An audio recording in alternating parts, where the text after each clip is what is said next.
ابو سفیان اور اس کی بیوی ہند کے خلاف اس کے دل میں پہلے ہی ناپسندیدگی پیدا ہو گئی تھی۔ جنگجوؤں کا شیوا نہیں تھا۔ اس نے اپنے آپ سے کہا، یہ جنگجوؤں کو زیب نہیں دیتا۔ ایک روز وہ ان سرداروں کی محفل میں بیٹھا تھا جو رسول خدا صلی اللہ علیہ وآلہ وسلم کے ان دو اصحاب رضی اللہ عنہ کے قتل کے خلاف تھے۔ کیا تم سب جانتے ہو کہ مارے جانے والے یہیں دو نہیں بلکہ 6 مسلمان تھے؟ خالد نے پوچھا۔ ہاں، ایک نے جواب دیا، یہ شارجہ بن مغیظ کا کام ہے۔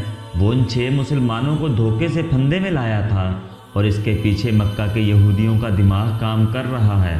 خالد نے کہا، اور اس میں یوحاوا یہودن نے 2-3 اور یہودی لڑکیاں ساتھ لے جا کر اپنے اور ان کے حسن کا جادو چلایا۔ یوحاوا جادوگرنی ہے۔ ایک سردار نے کہا، بھائی کو بھائی کے ہاتھوں ذبح کرا سکتی ہے۔ کیا یہ خطرہ نہیں کہ یہودی ہمیں ایک دوسرے کا دشمن بنا دیں گے؟ کسی اور سردار نے کہا، نہیں۔ ایک بوڑھا سردار بولا، وہ محمد صلی اللہ علیہ وآلہ وسلم کے اتنے ہی دشمن ہیں جتنے ہم ہیں۔ یہودیوں کا مفاد اس میں ہے کہ وہ ہمارے اور مسلمانوں کے درمیان دشمنی اتنی پکی اور اتنی شدید کر دیں کہ ہم مسلمانوں کا نام و نشان مٹا دیں۔ ہمیں یہودیوں پر شک نہیں کرنا چاہیے۔ ایک سردار نے کہا، بلکہ ضرورت یہ ہے کہ ہم یہودیوں کو مسلمانوں کے خلاف زمین کے نیچے استعمال کریں، لیکن ایسے نہیں جیسے شارجہ نے کیا۔ خالد نے کہا، اور ایسے بھی نہیں کہ جیسے ابو سفیان اور اس کی بیوی نے کیا۔ کیا تم سب جانتے ہو کہ یوحاوا مکہ کے چند ایک یہودیوں کے ساتھ مدینہ چلی گئی ہے؟ بوڑھے سردار نے پوچھا اور خود ہی جواب دیا، وہ مدینہ اور ارد گرد کے یہودیوں اور دوسرے قبائل کو مسلمانوں کے خلاف ابھارے گی۔ اسلام کے فروغ سے وہ لوگ خطرہ محسوس کر رہے ہیں۔ اگر محمد صلی اللہ علیہ وآلہ وسلم کا عقیدہ پھیلتا چلا گیا اور میدان جنگ میں محمد صلی اللہ علیہ وآلہ وسلم کے پیروکاروں کا جذبہ یہی رہا جو ہم دیکھ چکے ہیں، تو خدا یہودا کا سورج غروب کر دے گا، لیکن یہودی لڑنے والی قوم نہیں۔ خالد نے کہا، وہ میدان جنگ میں ہمارا ساتھ نہیں دے سکتی۔ مسلمانوں کے لیے وہ میدان جنگ میں زیادہ مہلک ثابت ہوں گے۔ ایک اور سردار نے کہا، وہ اپنی یوحاوا جیسی دلکش لڑکیوں کے ذریعے مسلمان سرداروں اور سالاروں کو میدان جنگ میں اترنے کے قابل نہیں چھوڑیں گے۔ یوحاوا کا کردار خالد بھلا نہیں پا رہا تھا اور 4 برس پرانی باتیں اسے سنائی دے رہی تھیں۔ وہ مدینہ کی طرف چلا جا رہا تھا اور احد کی پہاڑی اوپر اٹھتی چلی آ رہی تھی۔ پھر یہ پہاڑی اس کی نظروں سے اوجھل ہونے لگی۔ اس کا گھوڑا گھاٹی اتر رہا تھا۔ یہ کوئی 1 میل لمبا اور 1.5 فرلانگ چوڑا نشیب تھا۔ اس میں کہیں کہیں مخروطی ٹیلے کھڑے تھے۔ یہ ریتلی مٹی کے تھے۔ خالد کو دوڑتے قدموں کی آہٹ سنائی دی۔ اس نے چونک کر ادھر دیکھا اور اس کا ہاتھ تلوار کے دستے پر چلا گیا۔ وہ 4-5 غزال تھے جو اس سے نیچے دوڑتے جا رہے تھے۔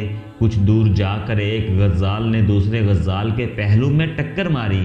پھر دونوں غزال آمنے سامنے آ گئے اور ان کے سر ٹکرانے لگے۔ دوسرے غزال انہیں دیکھنے رک گئے۔ اتنے خوبصورت جانور آپس میں لڑتے اچھے نہیں لگتے۔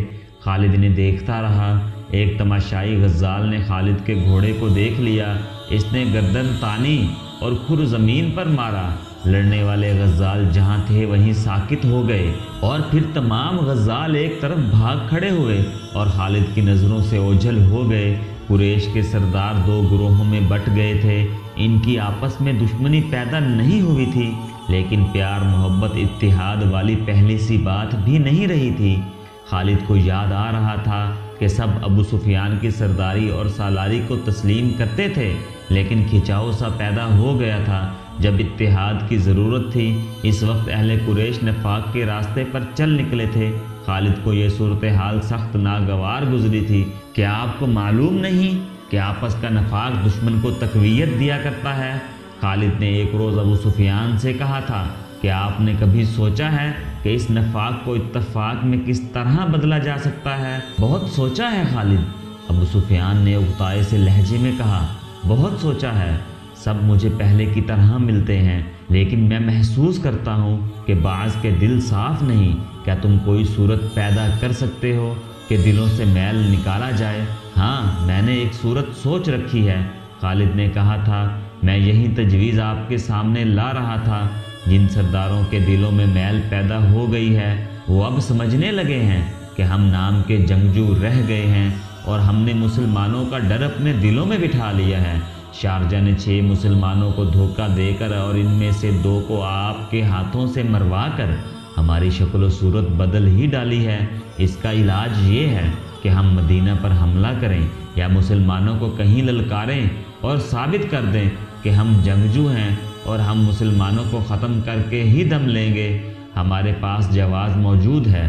ابو سفیان نے کہا، میں نے احد کی لڑائی میں آخر میں محمد صلی اللہ علیہ وآلہ وسلم کو للکار کر کہا تھا کہ تم نے بدر میں ہمیں شکست دی تھی، ہم نے احد کی پہاڑی کے دامن میں انتقام لے لیا۔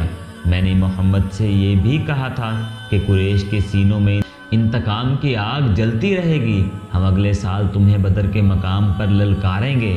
ہاں مجھے یاد ہے، خالد نے کہا۔ ادھر سے عمر کی آواز آئی تھی۔ اس نے کہا تھا کہ ہمارے اللہ نے چاہا تو ہماری اگلی ملاقات بدر کے میدان میں ہی ہوگی۔ آواز تو عمر کی تھی لیکن الفاظ محمد صلی اللہ علیہ وآلہ وسلم کے تھے۔ ابو سفیان نے کہا، محمد صلی اللہ علیہ وآلہ وسلم بہت زخمی تھا، وہ اونچی آواز میں بول نہیں سکتا تھا۔ میں محمد صلی اللہ علیہ وآلہ وسلم کو پیغام بھیجتا ہوں کہ فلاں دن بدر کے میدان میں آ جاؤ اور اپنے انجام کو پہنچو۔ دونوں نے ایک دن مقرر کر لیا اور فیصلہ کیا کہ کسی یہودی کو مدینہ بھیجا جائے۔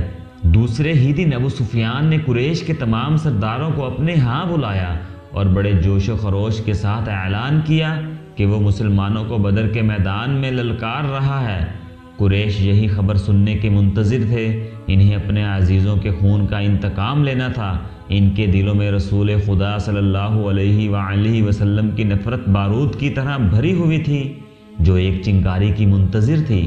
وہ کہتے تھے کہ محمد صلی اللہ علیہ وآلہ وسلم نے باپ بیٹے کو اور بھائی بھائی کو ایک دوسرے کا دشمن بنا دیا ہے۔ ابو سفیان کے اس اعلان نے سب کے دل صاف کر دیے اور وہ جنگی تیاریوں کی باتیں کرنے لگے۔ ایک دانشمند یہودی کو پیغام دیا گیا، وہ مدینہ جا کر نبی کریم صلی اللہ علیہ وآلہ وسلم کو دے کر جواب لے کر آئے۔ خالد کو یاد آ رہا تھا وہ اس روز کس قدر مطمئن اور مسرور تھا۔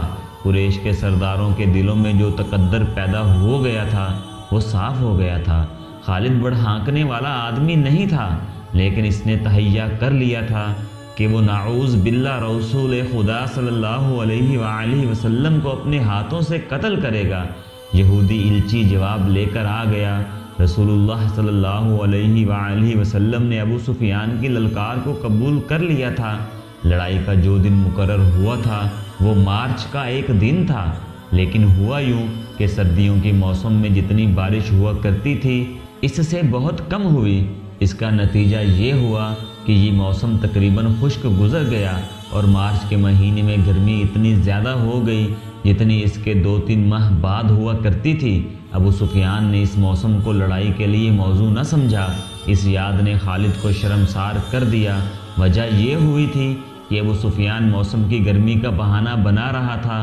مشہور مورخ ابن سعد لکھتا ہے کہ ابو سفیان نے قریش کے سرداروں کو بلا کر کہا کہ وہ کوچ سے پہلے مسلمانوں کو خوف زدہ کرنا چاہتا ہے۔ اس نے یہودیوں کی خدمات حاصل کی اور انہیں خاصی اجرت دے کر تاجروں کے بھیس میں مدینہ بھیج دیا۔ انہیں ابو سفیان نے یہ کام سونپا تھا کہ وہ مدینہ میں یہ افواہ پھیلائیں کہ قریش اتنی زیادہ تعداد میں بدر کے میدان میں آ رہے ہیں جو مسلمانوں نے پہلے کبھی نہیں دیکھی۔ اس مورخ کے مطابق مدینہ میں اس افواہ کو سچ مانا گیا اور مسلمانوں کے چہروں پر اس کے اثرات بھی دیکھے گئے۔ جب رسول کریم صلی اللہ علیہ وآلہ وسلم تک یہ افواہ پہنچی اور یہ اطلاع بھی کہ بعض مسلمانوں پر خوف و ہراس کے تاثر دیکھے گئے ہیں تو رسول خدا صلی اللہ علیہ وآلہ وسلم نے باہر آ کر لوگوں کو جمع کیا اور اعلان کیا کہ اللہ کے نام لیوا صرف یہ سن کر ڈر گئے ہیں کہ قریش کی تعداد زیادہ ہوگی؟ کیا اللہ سے ڈرنے والے آج بتوں کے پجاریوں سے ڈر گئے ہیں؟